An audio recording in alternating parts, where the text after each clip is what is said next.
പയ്യെ തിന്നാൽ പനയും തിന്നാം, വേണമെങ്കിൽ ചക്ക വേറിലും കായി. ഇത്രമാത്രം വലിയൊരു സന്തോഷമുണ്ട്. ഈ UDF-ന്റെ ഒരു തിരിച്ചുവരവാണ്.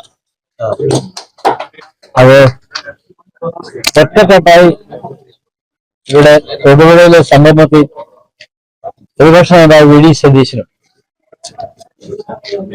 മുൻ പ്രതിപക്ഷ നേതാവും മുൻ KPCC പ്രസിഡന്റ് രമേശ് ചെന്നിത്തലയും ഇപ്പോഴത്തെ KPCC പ്രസിഡന്റ് സണ്ണി ജോസഫും UDF കൺവീനർ അടൂർ പ്രകാശും ഞങ്ങൾ ഒന്നിച്ച് അണിനിരന്നു, ഒന്നിച്ച് നീങ്ങുമെന്ന് പറഞ്ഞു.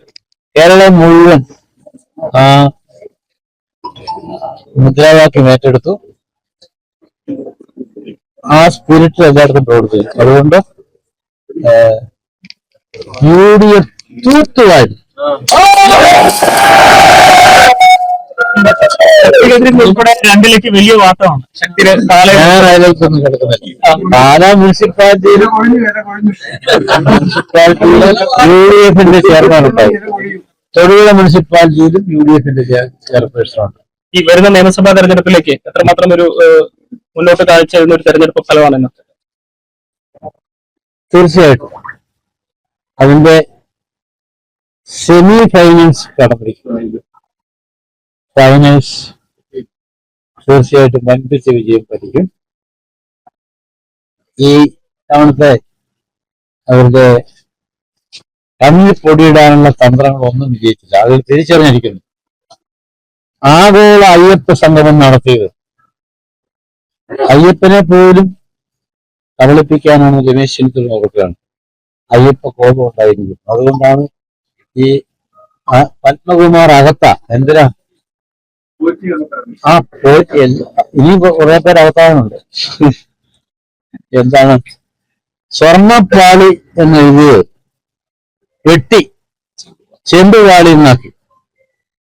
അതെന്തിനാ ഹൈക്കോടതി പറഞ്ഞു ആ കൊണ്ടുപോയ പാളിയല്ല, സ്വർണം പൊതിഞ്ഞ പാളി തിരിച്ചു വന്നപ്പോ സ്വർണം പൂശിയതായി.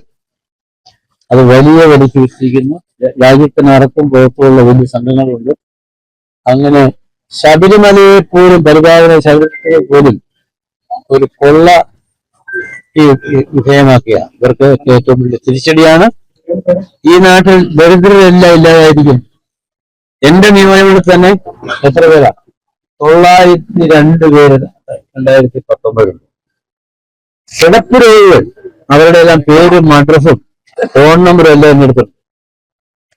തൊടുപുഴയിൽ അത്രയും ആളുകളുണ്ടെങ്കിൽ കേരളത്തിലാകെ നോക്കിയാൽ ഒരു നിയോജകമണ്ഡലത്തിൽ 1000 പേര് കിട്ടിയാൽ 1,40,000-ഓളം കിടപ്പ് രോഗികളുള്ളപ്പോ ഇവിടെ ദാരിദ്ര്യം ഉള്ള ഇല്ലാതാക്കി എന്തെങ്കിലും ആനുകൂല്യങ്ങൾ കേന്ദ്രത്തിന് ആളുകളും ഇല്ലാതാക്കി.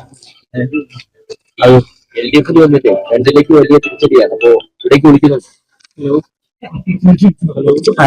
ആ വിഷയം ഒതുക്കുന്നില്ല, പ്രസക്തിയില്ല.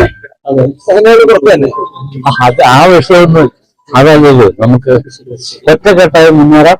കേരളത്തിന്റെ സമഗ്ര വികസനത്തിന് വേണ്ടി കേരള കോൺഗ്രസ് ഉൾപ്പെടെയുള്ള ഐക്യജനാധിപത്യം മുന്നോട്ട് നീങ്ങും. വർദ്ധിച്ച ആത്മവിശ്വാസവും മുന്നോട്ട്